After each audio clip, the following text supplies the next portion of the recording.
All right, let's get this set up. Welcome to Sunday Art Pop with Bear Lee, or as I know him, Mr. Parker. Hey, what's up, dude? That was Hey, fast, man. man. What's up? That was fast. Oh, can you hear me? Yeah, I can hear you. Can you hear me? Oh, yeah, you're good. You're good.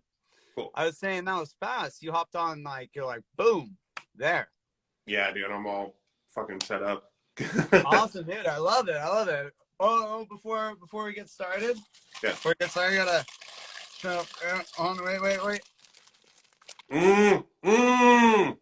And see if you know if it has the Elibertos, Fuck, Filibertos, Robertos, Elibertos. That's how you know it's like the real good. stuff. So That's the good shit.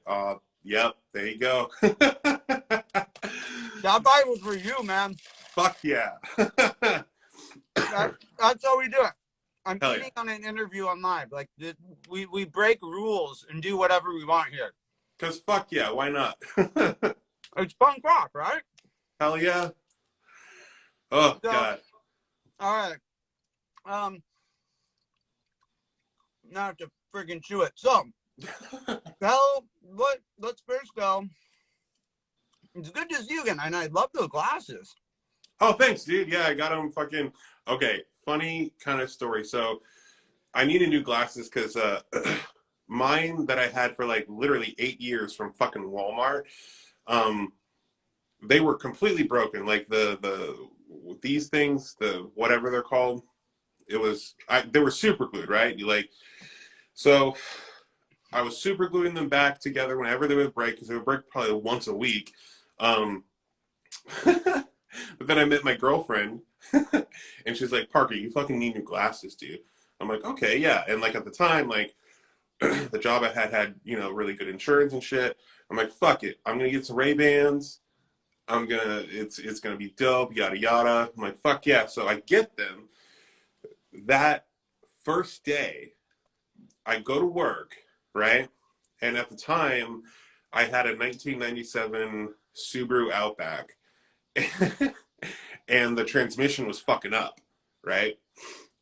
So the transmission, one of the hoses came off and it blew on the way home, and I was freaking out because I know cars, but I don't know too much about cars, Yeah. So this was the day I got my glasses, right? So then the next day, I'm like, okay, I gotta fucking fix my car because I gotta go to work, right? So I figure out what's wrong. It was one of the hoses. Go to the auto parts store, get a hose, get transmission fluid because the smoke was because of the transmission fluid just going everywhere. Oh. Yeah. So I fix it, right? And I'm under my car doing my shit, and a little bit of transmission fluid gets right here. Transmission fluid apparently is corrosive. Mm. And it fucks up this fucking ear thing, whatever. The second day I had these brand new fucking glasses that cost way too Oh much.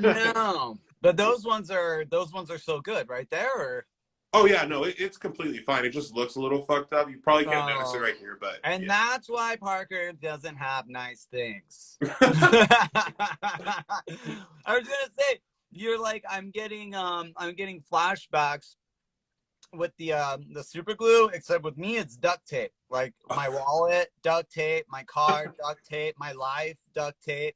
Nice. Like that's how I fix everything, right? Dude, I fuck mean, yeah. that's what it's for, right?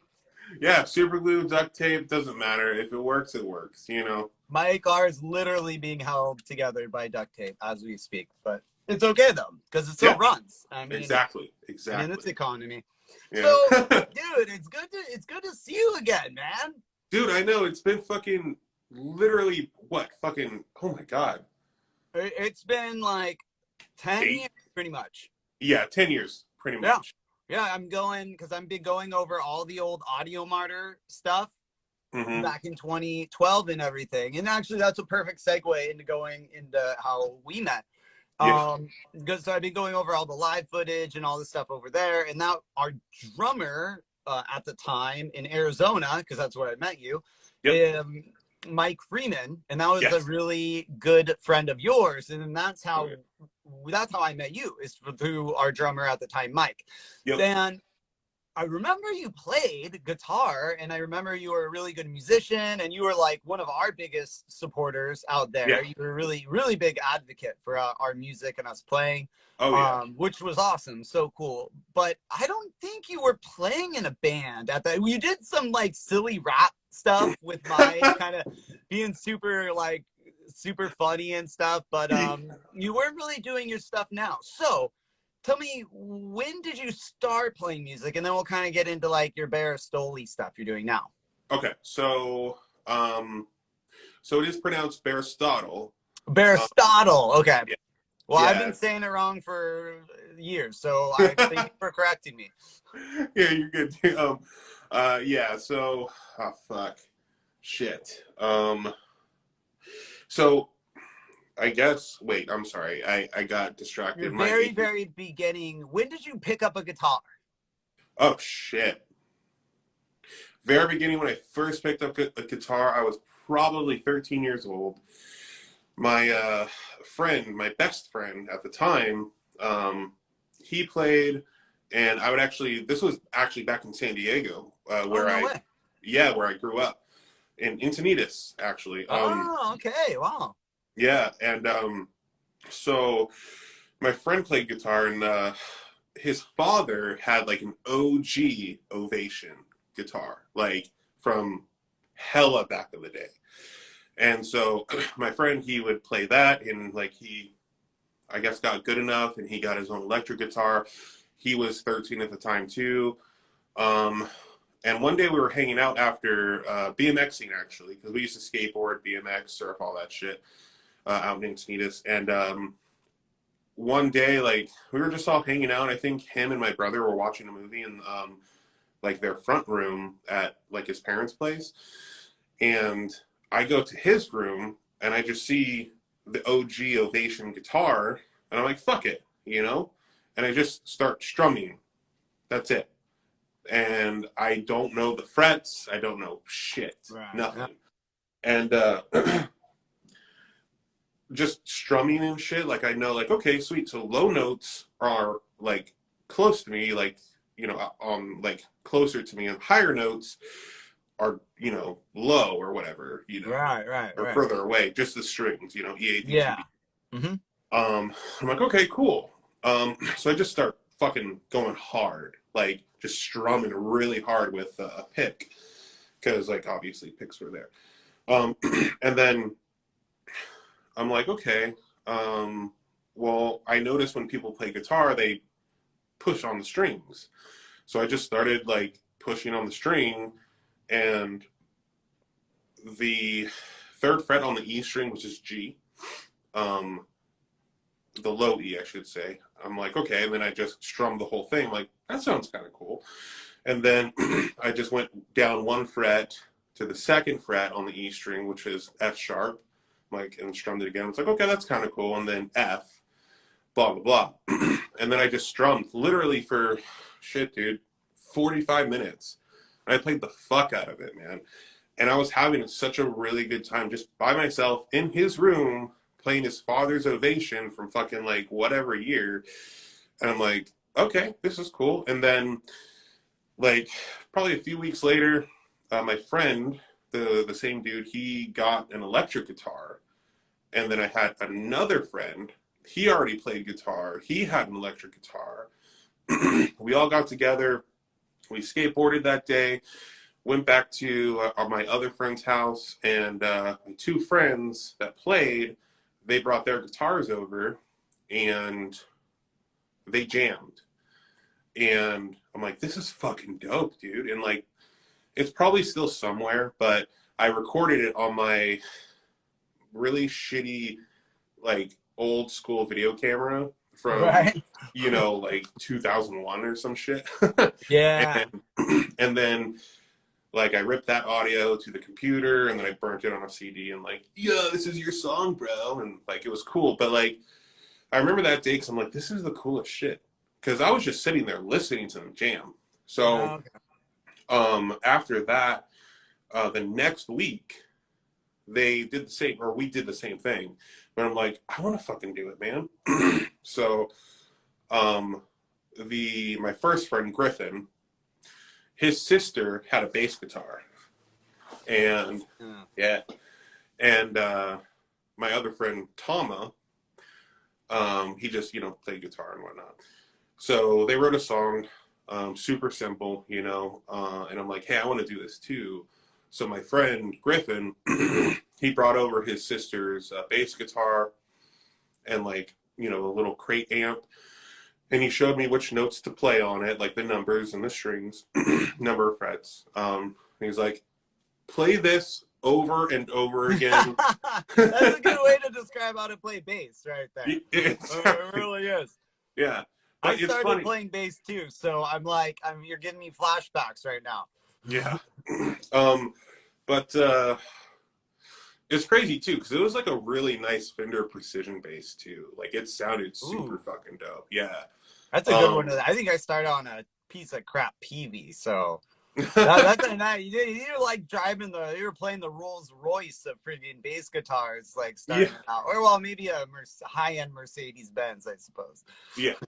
But yeah, I remember just playing the same fucking notes, and I had always been, I suppose, musically inclined, just because my mom and my dad, they always listened to like old school rock, like Rush, Led Zeppelin, and then in the 90s, obviously, like Nirvana, Alice in Chains, what is it? Not Audio Slave, but holy shit.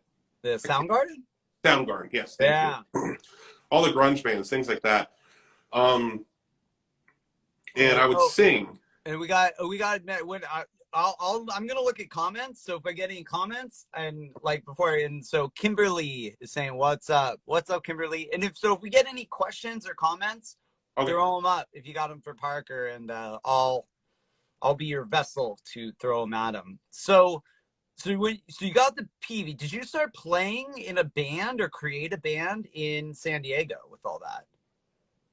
Technically, yes. So after the first couple jam sessions, playing bass with my friend's sister's bass, I'm like, I want a fucking bass.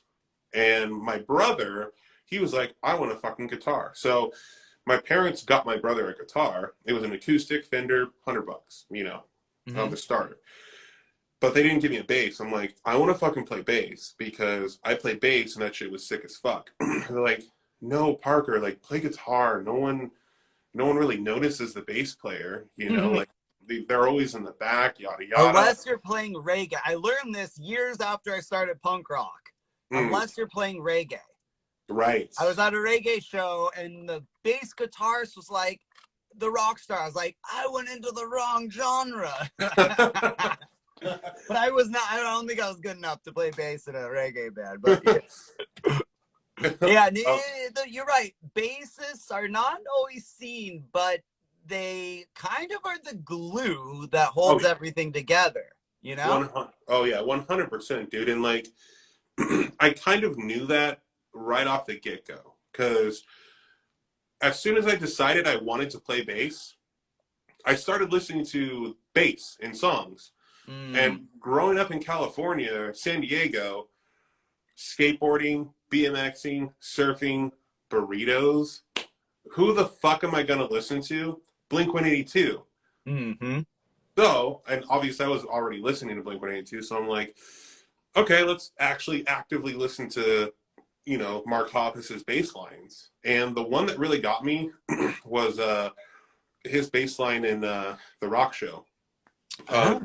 Yeah, during the, I guess, the bridge, because it's a little bit, it's different, obviously. And you can really hear it, and you can, like, he's kind of going off, And I remember telling my mom, like, listen to this bass line. He's going off right now.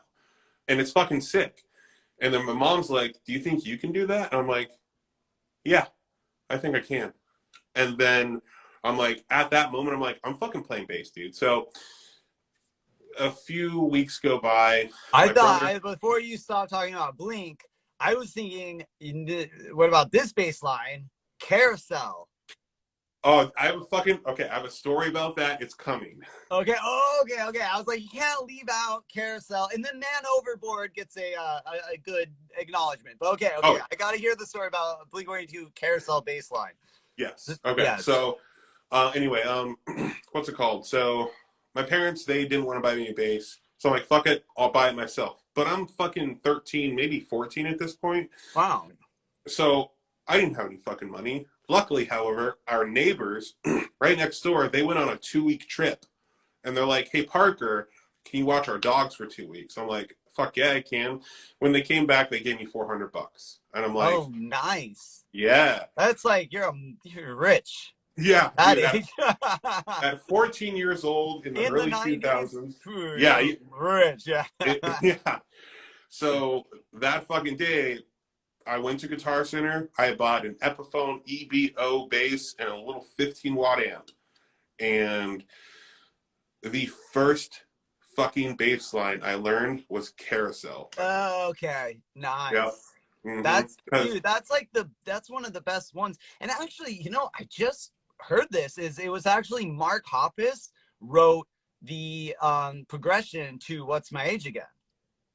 The Oh, really? Yeah, I just heard that, and I was Huh. like that. Once I heard that, I was like, whoa. I mean, I always loved Mark and I had a lot of respect for him, but when I heard that, and yeah, I heard this really recently, I was like, my mind was a little blown because I was like, wow, you could tell he was a really good musician. I Oh, mean, yeah.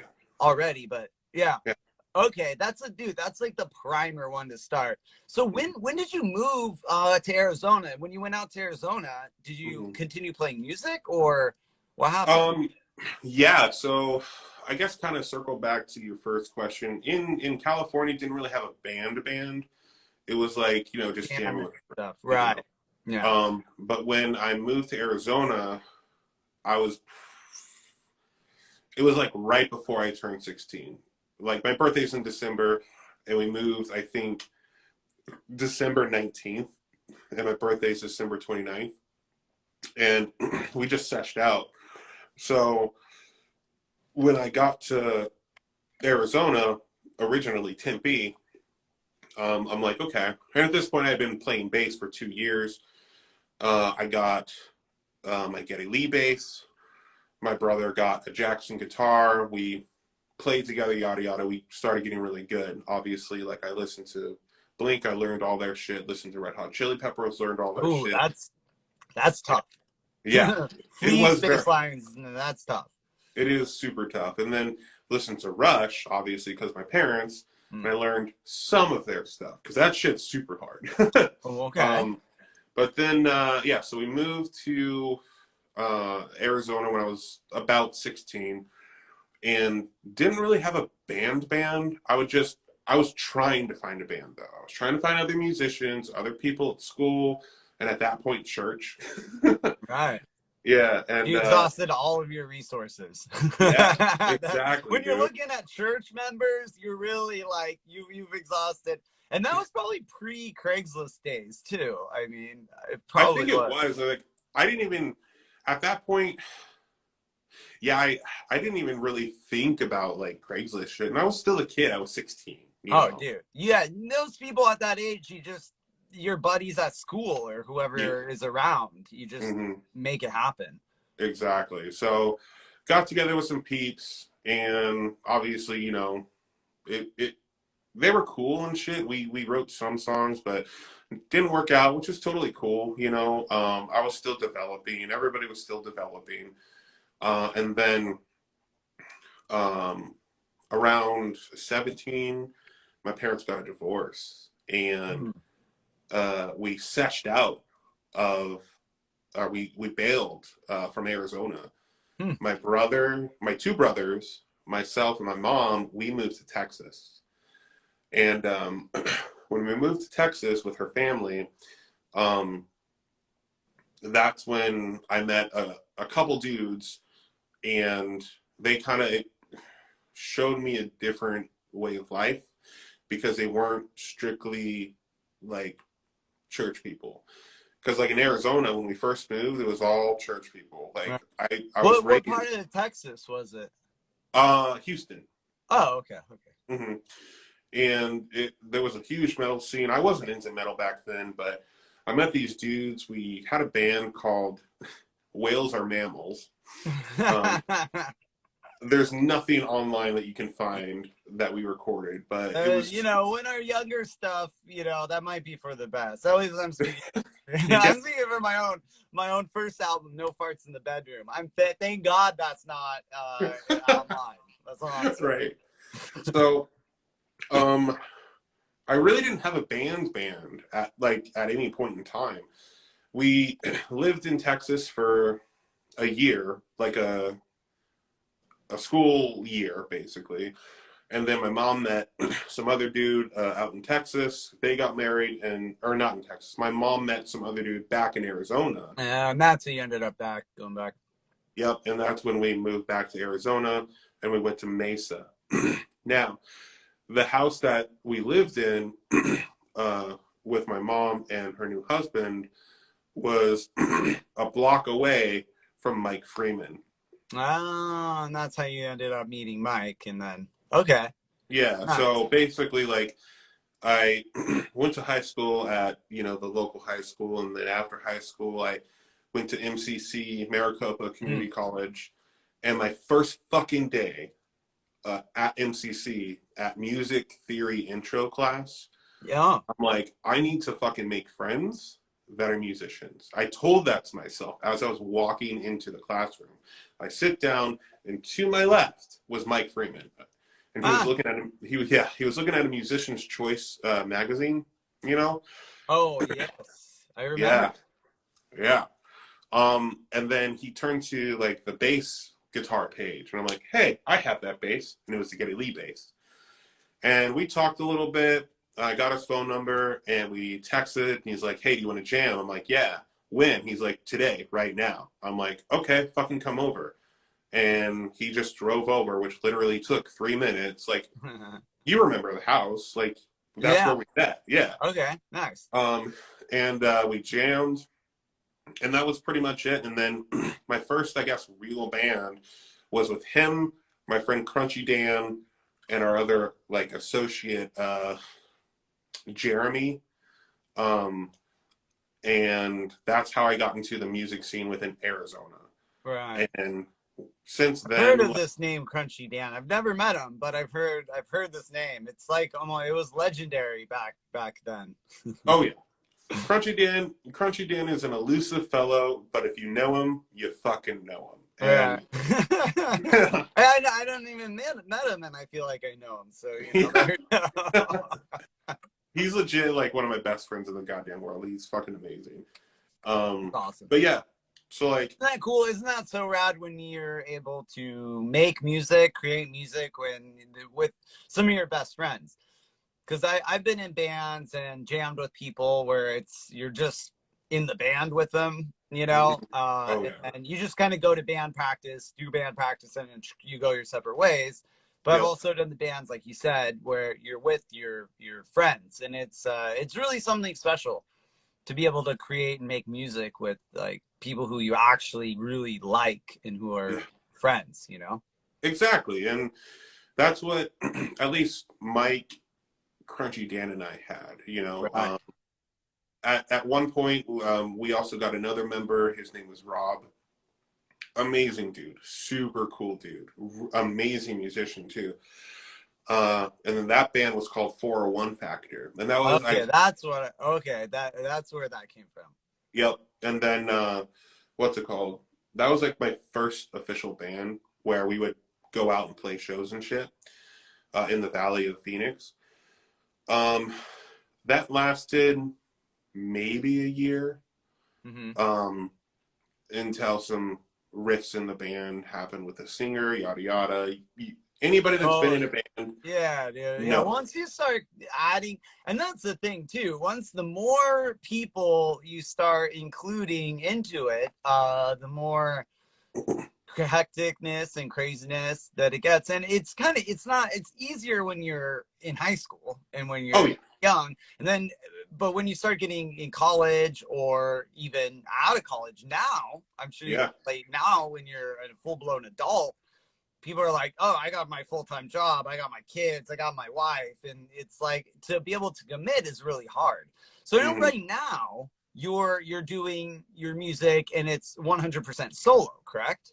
Yeah, Yeah, all my stuff. Hmm. yeah, Yeah. which that is kind of it's sad because you don't have that creative back and forth, but it's kind of nice. Let me know if you agree, because you kind of have that, like, it's all on you, all or nothing. If you succeed, it's on you. If you fail, it's on you. And it's kind of nice to have that. It is, yes. And I actually agree with you 100% on that because, like, I mean, as a musician, I'm sure you understand, you'll sit there for fucking hours on one fucking riff or one chord progression or one vocal melody. Like, if you're recording or just sitting there writing, and you'd be like, no, this isn't fucking good. No, this isn't fucking good. And that's probably, for myself at least, as a solo artist, the hardest thing because that's what I will do. And Mm-hmm. it'll take me 4 hours to get one fucking line recorded. Right. Where when you're And playing with someone else, sometimes they just look at it from a different perspective, and they're like, "Oh, dude, like move the try 2 to this. the 4, like duh." Yeah, And they're like, "Oh my god, that sounds amazing! Why didn't I think of that?" exactly. It's like, yeah, because you're in this like tunnel vision. Exactly. And like Yeah.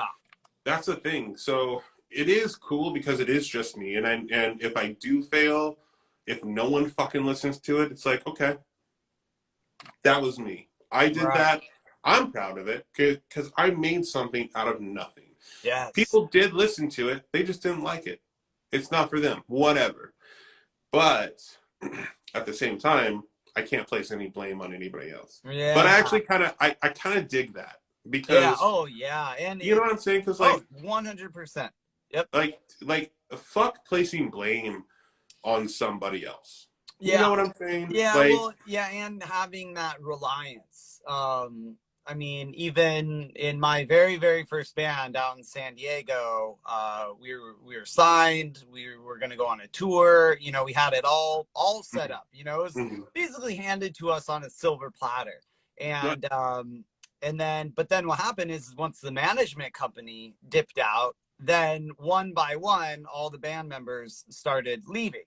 yeah, And and then once everyone starts leaving, it just is kind of like a collapsing castle. And then it's kind of like, well, what was this whole thing built on? What was the foundation of this originally? Just that it was all given to us on a silver platter. That's not yeah. totally cool. It's needs to be about the music and about the passion. And that's one thing about your music recently and the stuff you're doing now is you're very passionate about your music. You're very Oh passionate about what you're creating, and I've been watching a lot of your TikTok videos, and yeah. you're just like obsessively trying to get Blink to listen to your cover. And I'm like, Blink, for the love of God, just listen to this shit so he will shut up, please. he, Cool. he needs to make more videos about him talking about his beard and making fun of people. Come on, just listen, please. Nice. No, but I love the dedication. I love the dedication on your and then I think I saw like day 2. I'm gonna get Blink to listen to my music, and then you're like day 23 of getting Blink to listen to my music. Come on. I'm like, oh shit. This is beating Parker down. Come on, Mark. Come on, Tom. Let's just get Matt. Matt's not doing anything better, right? Let's just get him. Exactly. Fuck Let's it. do Let's it. get Scott. I'm sure if Scott Rainier would come out of the woodwork and listen, that would be enough, right? To make you stop Yes. making those videos. Yes. Let's do it. Scott, fucking listen to it. I like do it. Actually, Please. really, really quick, dude. There was back in San Diego here. There's a band, my favorite band in the world when I was in high school. One of the bands that encouraged me to start playing music. One Track Mind. And I remember they were a couple years older than me, but they went to my school. And then Oh, they one show. I'd always go to their shows, but then one show, I was looking, I was like, who the hell is that drummer there? Like, that's a new drummer. That's not their drummer. And then someone was like, oh, that's Scott Rainier. I was like, wait, what? They were like, yeah, they got Scott like somewhere out of nowhere. And this dude, I'm not even, his fuck. hair was grown out, his beard was all scruffy. I was like, what the fuck happened to that guy? I was like, No shit. and that I don't know how many shows he played with them, but yeah, he played a couple shows with them. this was good. This had been late 90s, probably actually 2000, early 2001 or something era. But yeah, I was like, whoa, like that was Jesus. crazy. It's a small world, man. Like just like how me and you met, and then kind of reconnected, and I've been following you on TikTok and watching all your silly videos and stuff. So when we got a little bit, I want to get into where you're doing now. Well, first you got a couple of things. You got new music coming out in your current band, your solo band. We got to talk about that. Okay. Bearistotle. Did I pronounce it right? Bearistotle. Damn it, like Aristotle, but Bearistotle. Okay, Yep. Bearistotle. Okay, you could digitally slap me if I do it wrong again. Bearistotle. Yes. Okay, so you're doing that, but when I reached out to you, I just thought you were still in Arizona. I had no idea that now you're actually currently in Florida. And you said you haven't really talked to anyone, and you just kind of like dipped out from Arizona. So, I mean, first of all, I don't blame you. Like, everyone should just dip out of Arizona. Yeah. But what happened? I know you said you kind of want to get into that, and I mean, I'm curious what got you out of Arizona and over to Florida. Well, so in Arizona, I was in mini bands, a lot of bands with sometimes a lot of the same people, and when each band would like end, a relationship would be ruined because someone would get mad at somebody because of artistical differences, creative control. Someone's always late. Something. Someone's not giving their all. Mm-hmm. That's another big one. Yes. Yeah. Now in Arizona, I was in so many fucking bands, dude. The last one I was in was called Soft Deadlines. Oh, okay. Yes. Mm-hmm. And we were great together. Like there is a lot of drama with Soft Deadlines from the genesis of it until the day I left. I'm not going to go into that because it is very personal, but I will say at the end of it, none of us, at least from my perspective, were really seeing eye to eye, and we were forcing it. We were forcing ourselves to put out the last record we did. That's how I saw it. How many records did you guys do in total? So technically, there are 3 records. Nice. I was part of the last 2. Okay. Mm-hmm. See, that's cool. I'm kind of jealous on that because I've been in a bunch of bands, or but the 2 main bands that I've been in, my first old high school one, and then with Jeff, the original incarnation of Audio Martyr. Both of the bands, we worked our ass off to get that first full album. Yep. And then we're just starting on the sophomore album, and that's when everything goes down. And I don't know, I mean, that's why I asked, because I kind of wanted to get your perspective on this. With the sophomore album, I always felt like the new music that we were creating for that second album was so good. It was like, okay, we got rid of our baby phase of learning what we're going to do. Now we're into the thing we're really going to make this a real album. And then it all comes crashing down. So you said you joined on the second album, but you made a third one. So can you relate to that, or do you know what I'm saying? Does that make sense? Yes. Yeah. No. Totally. The first, the second album, which I was on as the drummer, it was fucking awesome. You play everything, dude. Yeah, pretty much. That's not props, dude. Thank you. Yeah. So the second album, Soft Deadlines, I was a drummer, and there was drama with the old drummer. And as an aside, his name was Russ Hill. Unfortunately, he passed away, so rest in peace, Russ. I love you. I will always love you. So I was part of the second record, and it was super dope. We all clicked. and you know, you've seen me play. I play fucking hard, whatever it is. Drums, bass, guitar. I fucking smash that shit, whatever. So the first time I played drums in Soft Deadlines, it was like, yo, this is working. So we're like, fuck it, let's keep going. Like, let's fucking write songs together. And it was a collaborative effort for that second record. And I still listen to that record today. I listened to it 2 days ago because it's a Love good it. fucking record, dude. Like, Love we it. wrote good songs, you know, Yeah. and then we started gaining momentum in the Valley of Phoenix. It's like, fuck yeah, let's do this. We played the Marquee, and we fucking like sold a shit ton of tickets for it, and it was so fucking nuts, dude. Dude, Like, that venue, yeah, that venue is rad, dude. That's exactly, sweet. Yeah. yeah. And then it's like, okay, right after that show, and after touring California, Arizona, like, we're like, let's fucking write some more shit. So we started doing that for the third album, the junior album, and like that's when the dynamic changed. One person in the band decided to just have all creative control. I remember a band meeting where two of the individuals were like, I don't want to tell, or sorry, they said, I don't want to be told what to do, but I want to tell you what to do. Right. Which And has I'm got to like, be a collaborative effort when you're working together. I mean, right. So I'm like, I was sitting there just thinking in my head, like, this is fucked, bro. So we were already writing songs, we were already recording. I'm like, you know what, Parker, just stick it out, play what they want you to play, do it. And I'm just like, we'll get over this hump, whatever it is, and then maybe the next record, it'll be more of a collaborative thing. So I do it, but when I'm recording, like literally sitting behind the drum set recording, one person is like, actually, you know what, Parker, I changed this part to do this instead. It's like, bro, I haven't practiced this part. wow. In the recording studio. During, That's a big no-no. like, during the fucking session, dude. I'm like, wait, what? No. And I'm like, no. That So was in my mind.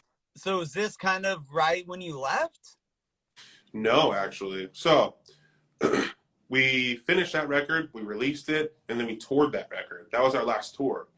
And then when we came back, I was not in a good space mentally at all. Like, I kind of hit rock bottom, to be honest with you. Yeah. I was drinking a lot. I was also doing substances, and I was very depressed. It was not good. And I was dating a person at the time. They broke up with me. It just was not good. I also lost my job. So I was not good at all. But then my best friend in the entire world, his name is Tanner, he got a job out here in Florida because his now wife got a job with NASA. So they had to relocate to Florida so she can work at NASA and SpaceX at the time. She was like she's a meteorologist and she's fucking smart as shit. She's so cool. But my best friend Tanner, he had been following Soft Deadlines. He had been following myself. Like, obviously we talked almost every day, and he knew what I was going through. And one day he called me. He's like, Parker, I know what's happening. I know where you're at. It's either you keep doing what you're doing, which is unhealthy, and ultimately you can end up, you know, unalive, or you can say, fuck it, drop everything, and move to Florida and live with me and, you know, his girlfriend, now wife, for a few months, get your shit together, and then make your life out here, whether you stay out here, make it a stepping stone, whatever. And I remember sitting in my car, because I was doing Uber at the time, because I had no fucking, you know, I lost my job. And I remember sitting in my car, and I'm like, fuck it. Okay, I'll go. He's like, wait, what? I'm like, yeah, I'll go. Fuck it. I don't want to be dead Wow. because that's the path that I was on. Yeah. So I told my brothers and my mom and my roommate at the time, and it was the day after Thanksgiving, 2019. I left, just left. I packed all of my shit, which was clothes, my guitars, and my cat, and I drove all the way out here to Florida, and then I established myself, got a job in IT, stopped playing music. Hmm. I stopped. Like, because I'm like, I need to focus on myself, dude. Like, I can't fuck around anymore. At that point I was what, 30, I think, and I'm like, I'm getting to the age where it's like, figure shit out, dude. So that's what I did, and because of Tanner and his wife, they helped me. And even when I was here, like I still fucked up, dude. Like I still, because I had the old Parker mentality. Right. You know what I'm saying? I still fucked up, and he literally kicked me in the ass. Like, what the fuck are you doing, dude? Wow. That's Fix your hard. shit. That's tough, man. That's some tough love. But sometimes, like, friends need that from, like, Yeah, he gave you the support, but then he also didn't let you, like, abuse your support and take advantage. Like, damn, Tanner, that everyone needs a Tanner yes. friend, man. That's I that's so important. Yeah, I love Tanner to death, but so he helped me, and then I met my now current girlfriend, who of which I love more than anything. I've established myself. I have a super dope job that's work from home. So I've started making music again, Yeah. and it's And just how myself. does that feel? How does that feel? Because I'm dude, it's so crazy, man. I'm talking to all these musicians, and there's a lot of us who take breaks, some longer than others, but and I want to know, and I think I already know, but I want to hear it. How did it feel to start playing music again and to reestablish what is your current project, which we'll talk about really quick before we wrap it up? Yeah, so it felt amazing, Yeah. like writing that first song back and recording it, like right there on my fucking shitty ass computer. Like, and getting it, mixing it, just posting it on fucking Spotify. Like, that was it, and it felt fucking great, dude. I'm like, Yes. yeah, Yeah. I Awesome. can, like, I can still do this, and that's, I loved it. Dude, So that's beautiful, man, because you're like a little butterfly, you know? You had to go into your cocoon. You had to go into your cocoon and fix yourself, fix who you were to become that Parker 2.0, to be able to reconnect with the good parts of your past, to be yep. making music. So that's Bearistotle. Hmm. Bearistotle. I did it Yep. right. And I love your album art that you always have because it's just you with your glasses and your giant beard.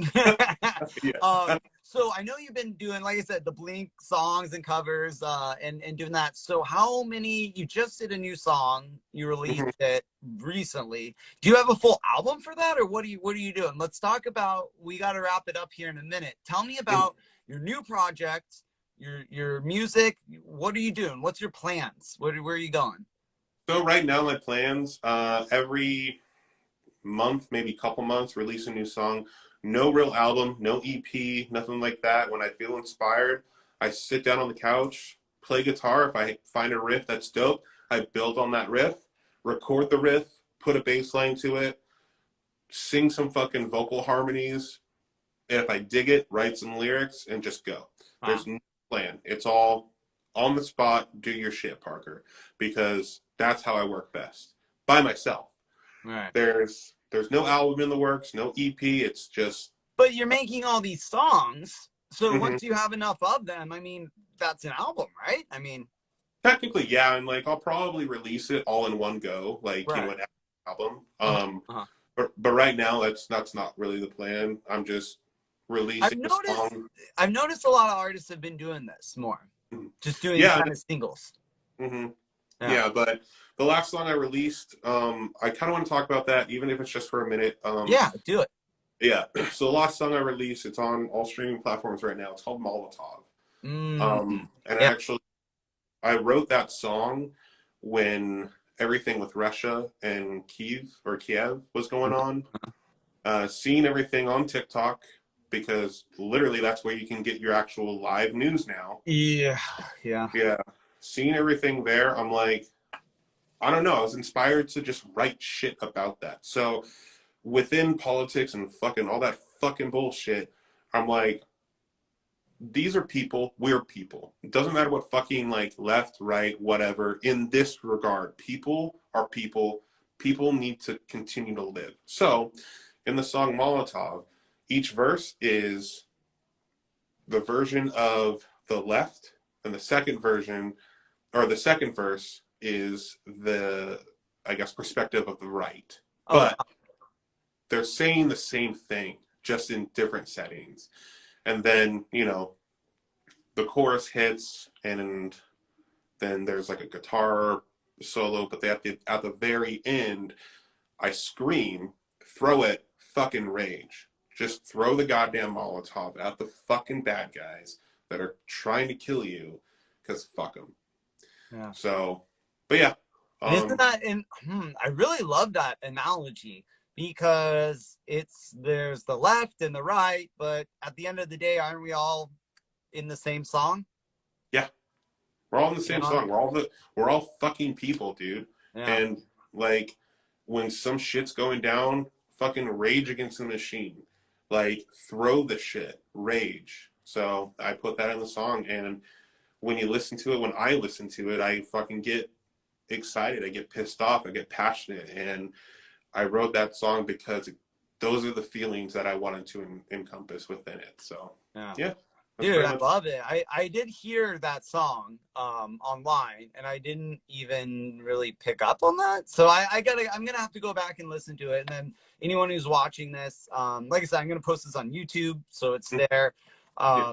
indefinitely. And then anyone listening to it, definitely check out Parker's music. And it's all on Spotify and all those streaming services. And then I know you're pretty damn active on TikTok, posting a bunch of stuff. And so if you want to check out Bearistotle stuff and on TikTok and Spotify and all that, I would highly recommend it. And before we go, I will have to say, dude, you are like, I didn't even know you did drums. I'm like really impressed that you're recording and doing everything on your own. I want to issue a challenge to you before we go, Oh, though. And this has been my kick is I've been trying to challenge people since you're out in Florida and everything. And I know there's an itch deep down is I challenge you to go out and do an open mic night and get back on stage. And that's my challenge to you. And then next time we'll do a recap, another interview in a couple months or something. And then you could come back and tell me about how all the ladies were throwing their panties at you because you were doing so good on stage. okay. You know Sound what? good? I mean, I know you miss it, right? I fucking miss it, and you know what? I'll do it. Not just for you, and not just because you're a homie, and not just for the challenge, Yes. but because you're right. I do fucking miss it, and I want to be back on stage. So Yes, fuck it. and COVID fucked so many people up, dude. And the one thing before you go really quick, the one thing I noticed that I've been doing these shows and getting all my homies to come out to shows, and a lot of them they've been Michael, they're not super excited to go my show, but they're like, Michael, like, thank you for getting me out of my house and around Yeah, all these people. Like, I yeah, didn't even realize how much I missed being around people and going to shows. And a lot of people haven't even been to shows, and a lot of other artists I've been talking to haven't played shows in yeah, ages. And just like yeah. you said, you reconnected with, that old school Parker, the good Parker, the Mhm. good remnants of what you were. You rekindled that. I know there's still a little deep down about getting on stage and playing in front of people. And dude, you're an amazing guitarist. Your vocals are freaking killer. So I know, like, if you get out there, do an open mic and just slowly work your way up, dude, you'll be doing like legit shows in Florida like in no time. You know what I'm saying? Thank you. That means so much for you to say that. Like, Oh, I honestly appreciate that. oh, Like, even if we were just talking on the phone, like, thank you. That dude, thank you. that's 100% why I do these interviews, and I call them art pop, and it's all about inspiring other musicians and about people, comics, like music promoters, artists, whoever, to get on here and talk about their experience and also talk about things that they've learned. And one, I think my main takeaway from this interview is that we all need a Tanner, and we also all need to let go of things sometimes so we could take care of ourselves, so then we could become the best versions of ourselves. And I think that was what you really communicate in your story. And I think it's, dude, thanks for sharing a lot of that. I know some of it was personal, but sometimes Mhm. people need to hear it, and it's hard to open up and tell this stuff on this open freaking forum out in the internet. Yeah. And Yeah. I'm, I was only keeping these up for a little bit and then deleting them, but a good Uh-huh. friend of mine convinced me, no, you need to like keep these up. So I've been throwing them on YouTube because that's more of a long form content. Yeah, So yeah, I'll yeah. be putting up on YouTube, and then I'll get a link, and I'll try to put a link to your Spotify and stuff in there. So if you're Okay. watching this on YouTube in the future, go down, click the link, check out Parker's music, and maybe when you check it out in a year from now, he'll be touring all of Florida or US, right? Yeah, fuck yeah. Let's do it. Okay, do it, and then we're gonna hit up and we're gonna play a show together. That's what we're Fuck gonna yeah. do. Okay, Fuck all right. Well, I'm manifesting that shit right now, man. deal. All Done. right, dude. Thank you so much for joining the interview, and we got to do this again in a couple months. I'm gonna recap on that. Okay, Definitely. I'll let you know when I play the show. I'll live stream the show dude. and Yes. Live streaming on TikTok, dude. oh fuck Yes. Yeah. yeah. Yeah, and then you could go back and pick, like I always do. I always go back and pick the good parts, throw them on. It feels so good, man. And just hearing you saying how you reconnected after stop playing music, how good it felt, like I know how much more it's even going to feel even better for you to get out on stage, because you're like I said, you're great, man, and you're depriving people of your art. So get the fuck up there and do it. All right. Fuck yeah, dude. Fuck yeah. Thank you. I will. Good. All right, Parker. I'll talk to you soon, and I'll get this up on up on YouTube in a little bit. And thanks for joining me, man. It's so awesome to reconnect with you, dude. 10 years later, bro. We're getting I old, fucking man. What's up with this? I know what the fuck. Dude, it's been great, man. I missed you. What the fuck? I All know, I right. know. I miss you too. This won't be them. We'll reconnect more, man. This has been a blast, dude.